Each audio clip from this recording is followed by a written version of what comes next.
드디어 이제 이 젖소들이 올라가는데 젖소들 송아지를 집에 가두었습니다. 이제 아주 짧은 요약, 나머지는 다 생략해버리고 새끼들은 우리에 가두어버리고 이제 수리에 다 심는데 독종을 실었습니다.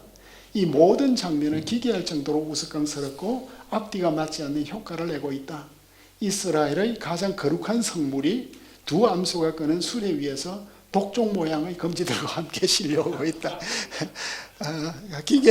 이스라엘의 눈으로 보면 지금 참 기괴한 장면이 이방인들이 참 정성을 다해서 최선을 다해서 그 검쥐가 이제 종기 모습으로 여기에 나타나고 있습니다. 그런데 암소가 베세메스 길로 똑바로 행하고 지금 암소가 주어가 되겠습니다. 그죠? 암소가 베세메스 길로 똑바로 가고 그것도 대로로 가고 군자처럼 갈 때는 울고 좌우로 치우치지 아니하고 갈 때 왜 울었을까요?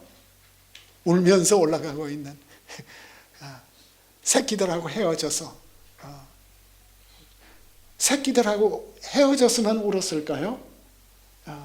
그러니까 모성의 본능인데 자신들이 재물이 될 걸 또 알고 있는 거죠. 이 소들이. 그러니까 이게 참 좌우로 치우치지 않아요. 블레셋 방백들은 베셈에서 경계까지 따라가고 있는 모습이에요. 그러니까 이 암소들의 모습이 아름답죠.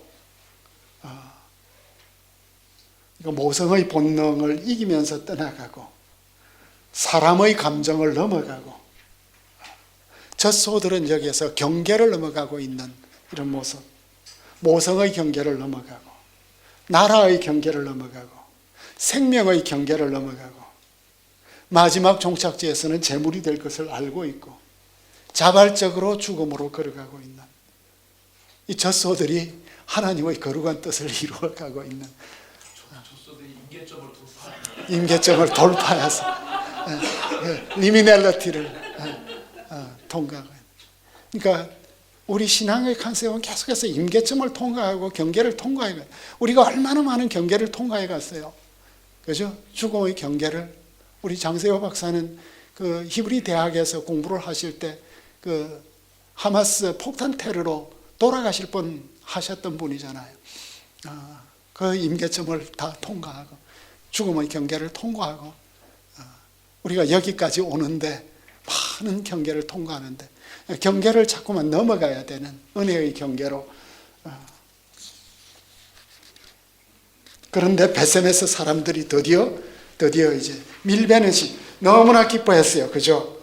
베셈에스로 이제 전환 렌즈가 골짜기. 베셈에스 골짜기는 아주 넓은 골짜기예요. 그죠? 베셈에스. 지금 그 골짜기로 그 텔아비브에서 예루살렘으로 올라가는 기차가 이제 올라가는 베셈에서 넓은 소래 골짜기, 비옥한 골짜기, 밀추수하는 때 밀추수를 기뻐하고 있어. 밀추수를 하고 있는데 보았어. 엘리는 보지 못했는데 엘리는 언약궤를 못 보았는데 그리고 죽었는데 베셈에서 사람들이 드디어 언약궤가 돌아오는 것을 보고 너무나 기뻤어요. 이제 보다는 주제가 완성이 되었습니다. 주님의 영광이 이제 드디어 돌아오구나. 사람들이 막 나와서 춤추고 난리가 났겠죠. 여호수아의 밭에 드디어 수레가 섰어요.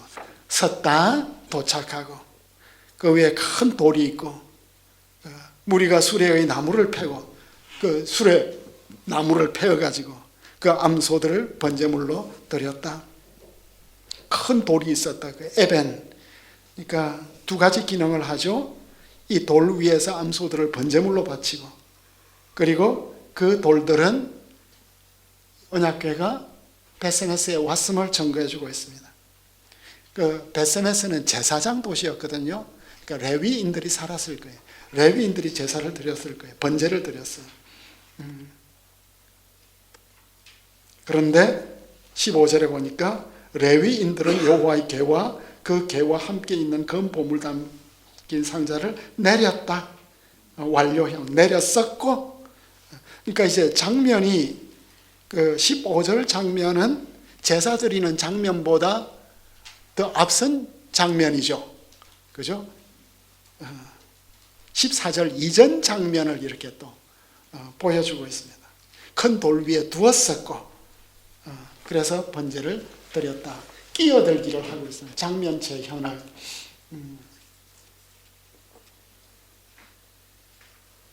그날에 벳셈에서 사람들이 여호와께 번제와 다른 제사를 드렸다. 그러니까 레위인들의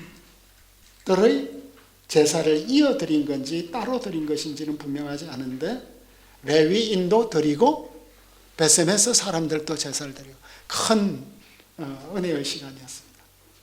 블레셋 방백들은 그거 보고 이제 모든 의심을 다 제거하고 돌아가는 그날, 돌아가는 수레가 벳셈에서 사람 여호수아의 밭에 도착한 것을 보고 돌아갔을 것이다. 그리고 이제 이것은 하는 목록이 나오네요. 이것들은 블레셋 사람들이 여호와께 속건 제물로 드린 금독종이다. 아스돗을 위해서 하나, 가사 위해서 하나, 아스글론 위해서 하나, 가드 위해서 하나, 에그론 위해서 하나. 제목. 그러니까 이게 이제 이것들은 하는 이것은 후방 대용어. 그 뒤에 나오는 것들을 가리키는. 이것들이 앞을 가리킬 수도 있고 뒤를 가리킬 수도 있는데 여기서는 뒤를 가리키는. 도시 이름 하나 하고 도시 이름하고 하나, 도시 이름 하나 이렇게.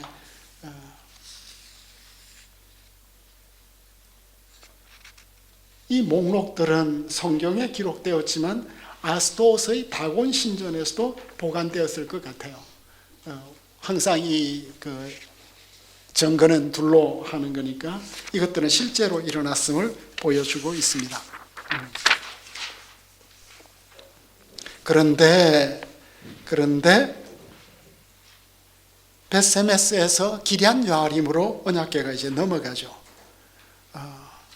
다시 한번 역사적 배경으로서 그 큰 돌이 아직까지 오늘까지 있었다. 증거의 돌로서. 그런데 19절이 되니까 주님의 언약궤는 영광스럽게 이스라엘로 돌아왔는데 블레셋 방백들도 주님께 영광을 돌렸고 돌아갔는데 벳세메스의 레위인들과 그 주민들이 주님께 제사도 드렸는데 갑자기 큰 살육이 일어났습니다. 큰 재앙이. 그러면은 정말 영광이 이스라엘로 돌아왔는가 하는 이런 질문. 영광은 돌아왔는데 어째서 이스라엘 사람들이 다시 하나님의 징계를 받는가? 그가 벳셈에서 사람을 찾다 할 때 이 그도 언약궤일 수도 있고 주님 자신일 수도 있습니다. 그러니까 성물은 참 또 무서운 거죠. 누구이든지 간에 이스라엘 영토 안에 큰 살육이 일어났습니다. 어째서 그런 일이 일어났죠?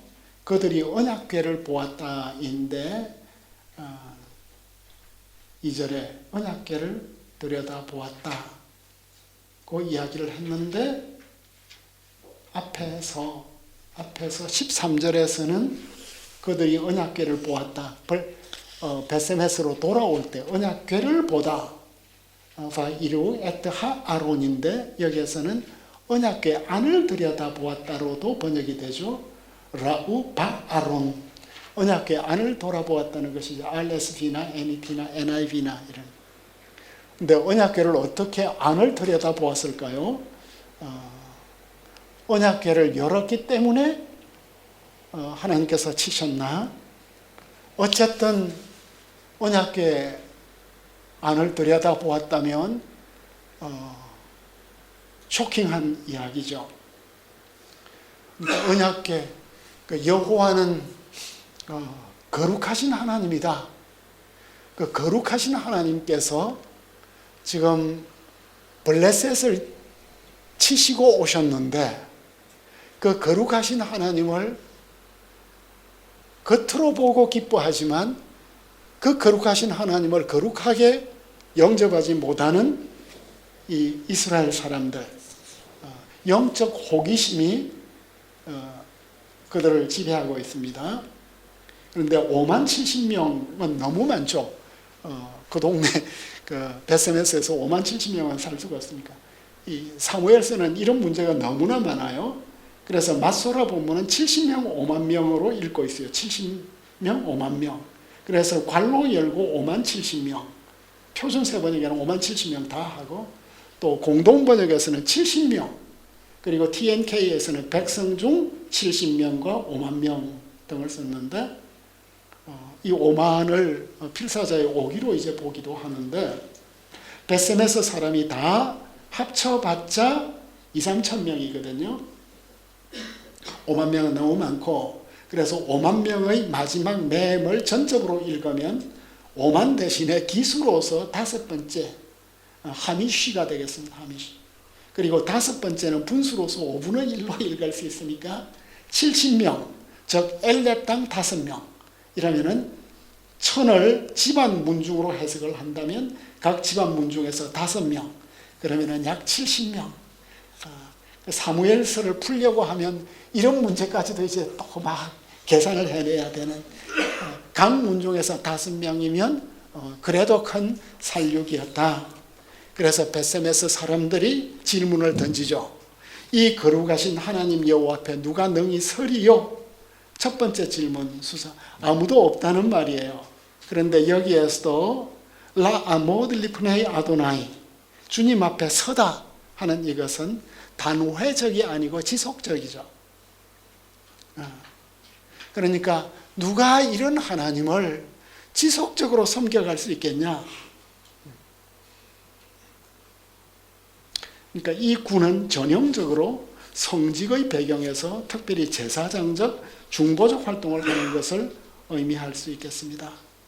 그러니까 베세메스 제사장들은 주님의 언약궤를 돌보는 제사장적 기능을 수행하는 것이 너무나 어렵다고 이제 생각을 하게 되었고 당황스러워했습니다. 그러니까 거룩한 주님 앞에 누가 설 것인가 하는 이것은 한나의 고백과 같은 맥을 갖고 있죠. 그런데 의미는 완전히 다르죠.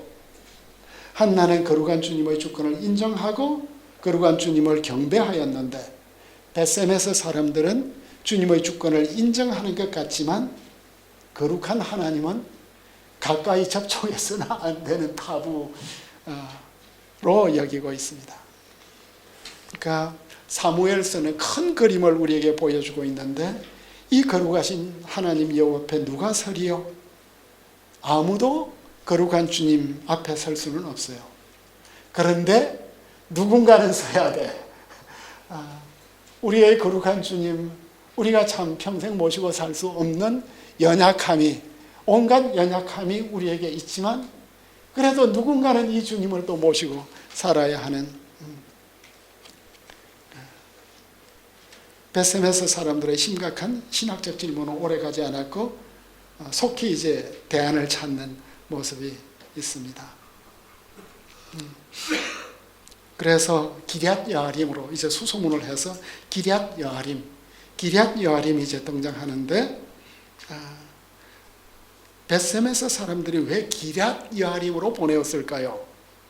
기럇 여아림의 또 배경이 있죠.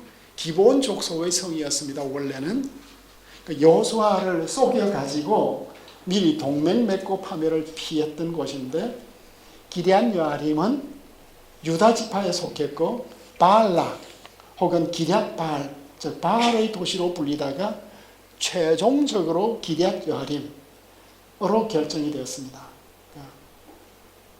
이 도시의 가나안 신 바알과 그의 아내 바알라 이름이 나중에는 제거가 되었습니다.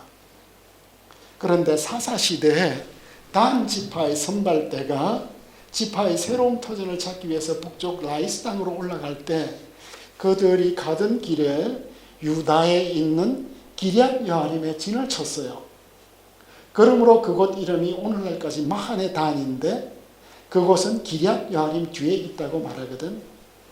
그러니까 이 복원은 아주 짧은데 기럇 여아림이 그때 제사장 도시였다 하는 것을 우리에게 보여주고 있습니다. 그리고 기럇 여아림은 유다 지파의 영토 안에 들어왔고 갈렙의 손자가 들어왔고 갈렙의 또 다른 자손 가운데 에브라다가 있었고 그를 통하여 기럇 여아림의 아비소발과 베들레헴의 아비살마가 태어났다고 하는, 이리하여 언약궤는 처음으로 유다 지파의 다윗 조상의 시족인 에브라다와 인연을 맺는, 그러니까 나중에 다윗이 이 기럇 여아림에서 언약궤를 예루살렘으로 가져오잖아요.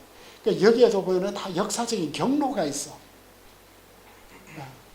참 우리가 다 어떤 경로를 가지고 여기로 온 것 같아요. 여기 온 분들이 한 분도 우연히 온 분들이 없고 어쨌든 경로들이 있는데 하나님께서 은혜의 경로를 이렇게 미리 준비하시고 만들어가는 모습을 볼 수 있겠습니다.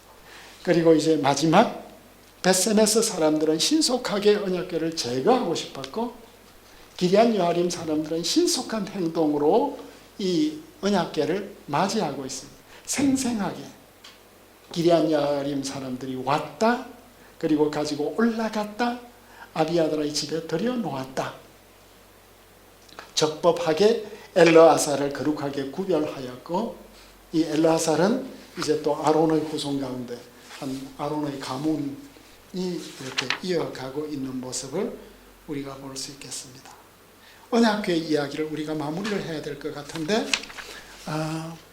언약궤 이야기는 국가적 비극의 맥락에서도 소망을 주고 있습니다. 주님은 블레셋을 심판하실 때 영광스럽지 않은 수단으로 영광을 받으시고, 블레셋인들의 이데올로기와 이스라엘인들의 이데올로기는 이 시점에서 같았던 것 같아요. 그런데 주님께서 거룩하신 하나님으로 자신의 영광을 지키고 계시는 모습, 그 언약궤가 있는 곳에 늘 생명과 죽음이 있고, 또 언약궤가 있는 곳은 제사가 있으니까 화해가 있습니다. 언약궤는 성막과 성전을 상징하고 있고, 사무엘서에서 메시아 주제와 언약궤 주제가 함께 흘러가고 있는 것을 우리가 볼 수 있을 것 같습니다.